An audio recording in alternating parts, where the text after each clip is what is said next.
Welcome to Tivoli Hi-Fi, where we're known for delivering sound excellence. My name's Burak, and in today's video we'll be covering projectors and screen technologies. In our home cinema room we have a couple of projectors on display. The BenQ X12000H, which is an LED based projector, and also the Sony VPL VW590ES. This is a lamp-based projector, and in today's video I'm going to be talking about the differences between these two projectors. The BenQ projector we have has a DMD chip, or a DLP, standing for Digital Light Processing Chip. This uses little mirrors on a processor that literally are designed to reflect light back onto the screen. The advantages of this is you get very razor sharp images and really great colour reproduction. With the Sony projector, this uses what we call an LCOS, or liquid crystalline silicon chip. This is a little bit different in the way it works. It basically has a 3-panel layout where we've got a red, green and a blue around a prism block, and the light source, which in this case is a lamp, shines through the prism, which overlays those 3 panels to produce a fantastic image. The other type of technology that's commonly used, and usually this is found in more sort of entry-level and closer to commercial-based projectors, is the older LCD technology. This technology has been around for about 25 years, and it's really not that common anymore in home cinemas. The reason for this is that the LCD panels have light shining through the panel, and the problem is that their overall black level and contrast generally is not as good as the competing technologies out there.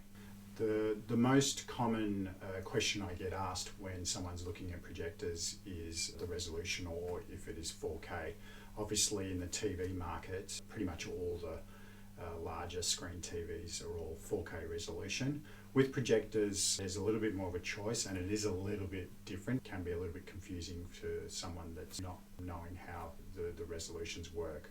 The most common resolution, which is 4K, is 3840 by 2160p. This is produced by a couple of the projectors we've got here on display. The BenQ projector, it physically has half that resolution.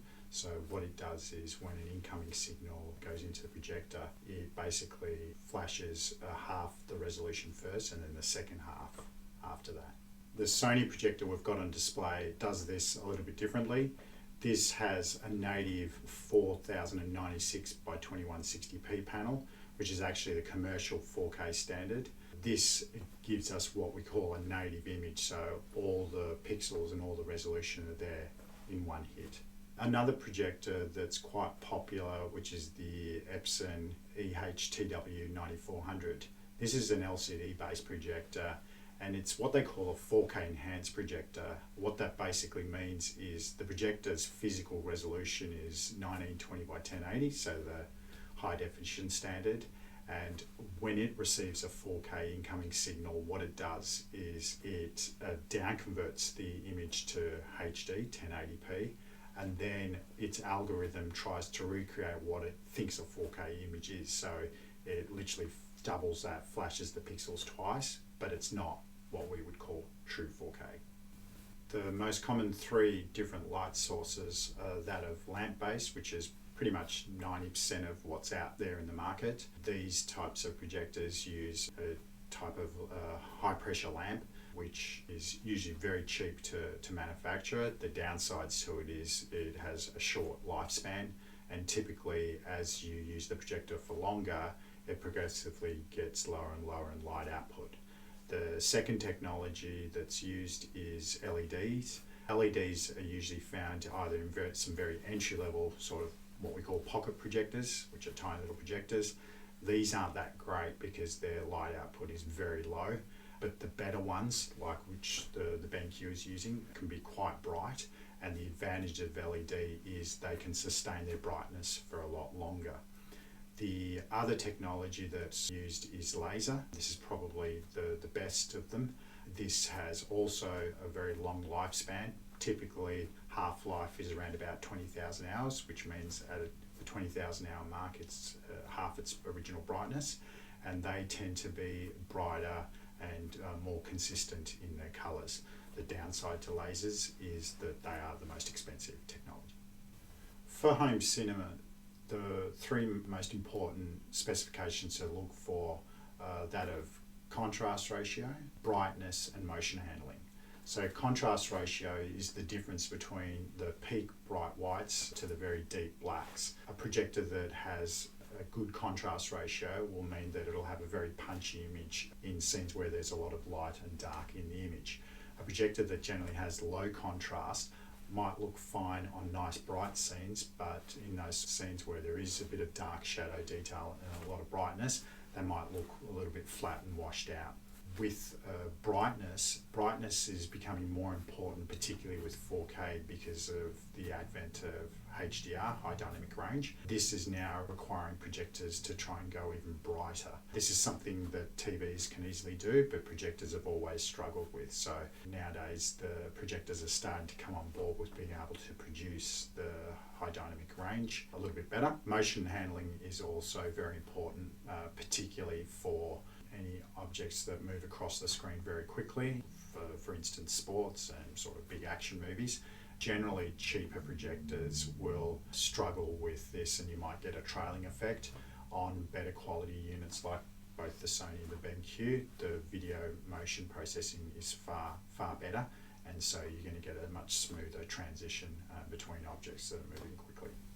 Over the many years that I've been selling projectors, a question does come up commonly, and that is, can I just use a white wall? And the answer to that is, well, technically you can, but the problem with that is you're not getting the best performance from your projector. Because if you think about it, everything you're watching from a projector is reflected light, and this light being reflected off a surface will dictate how good or bad the image is. And a wall with its imperfections and also color shifts just won't cut it. Now I'm going to cover the different screens we have. We have 4 different brands: Surverton Screens, Screen Innovations, Stuart Film Screens, and Screen Technics. The most common screens that are available today are what we call a fixed screen. So this is a screen that just sits straight on the wall and the image just reflects off it. The other type that's becoming more and more popular, particularly for dedicated cinema rooms, is what we've got here. It's an acoustically transparent screen, which allows us to place the speakers behind the screen and sound is still able to go through the surface.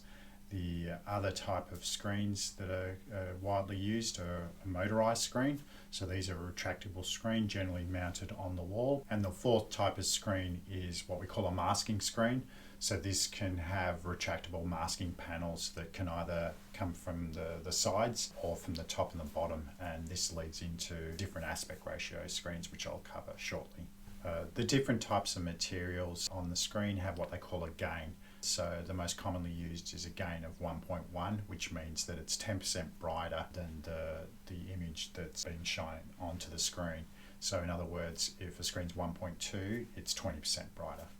The other type of screen you can get is a high contrast screen, or some refer to it as a grey screen. This means that the surface is of a grey surface finish. This improves overall black level and contrast. Sometimes one of the downsides is it can reduce your peak whites, but there are some screens that are grey that have a higher gain to combat against this. The third type, which is becoming more and more popular in the market, is what they call ALR screens. ALR stands for ambient light rejection. So these are commonly used in rooms with a lot of ambient light, so not typically home cinema that's like this. With the introduction of 4K resolution, this has changed the sort of ideal screen size for your seating distance. Previously, when the resolution was a lot lower, we had to be aware of the pixel density, so that if we had an image that was way too big for your seating distance, you could actually see the pixel structure.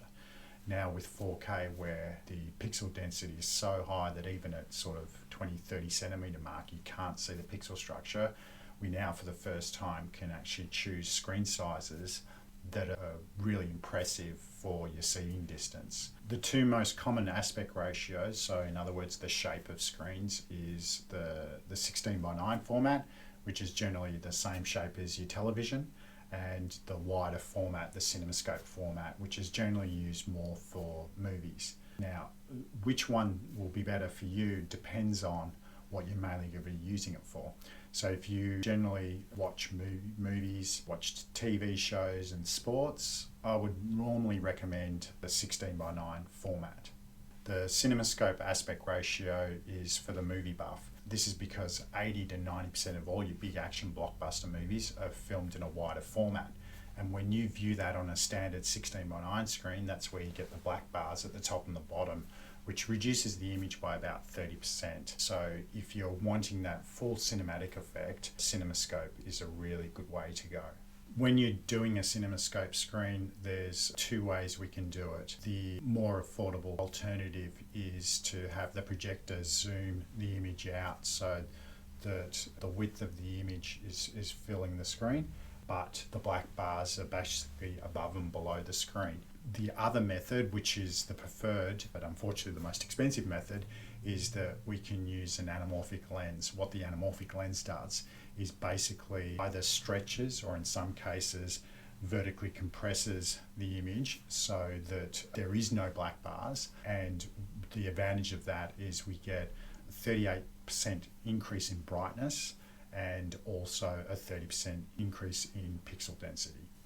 Thanks for watching. If you enjoyed the video, leave a like. Hit subscribe and the bell icon if you want to be notified about future uploads.